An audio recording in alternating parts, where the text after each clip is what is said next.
Police परिचय दे सुना अलंकार लुटि नेले एभली एक घटना अनुगुल सहर में देखा मिली। क्षीरोद प्रधान नामक जड़े व्यक्ति बेकरे चेन आउ हातरे सुना मुदी पिंधि निज घर हुलुरी सिंघा को जाउथिले। दिव्यज्योति हल छक निकटरे हठात दुई जण व्यक्ति आसी तांको अटकाइथिले। सेमानक मध्यरु जड़े माटिया पोशाक पिंधिथिबा बेले निजको पुलिस परिचय देबा सह कहिथिले जे आगरे डकायती होईछि, एभली सुना चेन सुना मुदी पिंधि जांतु नाही। सेमाने एक कागज बाहर करी सेथिरे मुदी चेन गुड़ाई पकेट्रे रखिबाकू कहिथिले।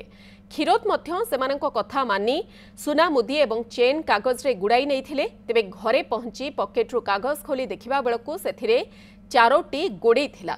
एहा देखि से आश्चर्य हेबा सह अनुगुल पुलिस रो द्वारस्थ होइथिले। पुलिस सीसीटीवी आधार रे वर्तमान जांच करूछे।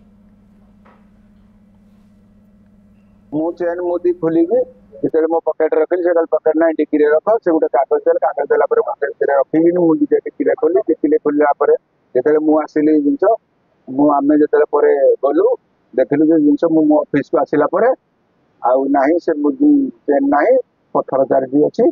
थाना को एफआईआर देइयो, सीसीटीवी कैमरा भी जहाँ फोकस दवा कथा थाना पुलिस स्टेशन को दे। मु चाहू जे चोर यथा शीघ्र धरा पड़ी ना मु जिंस बलिया दरकार।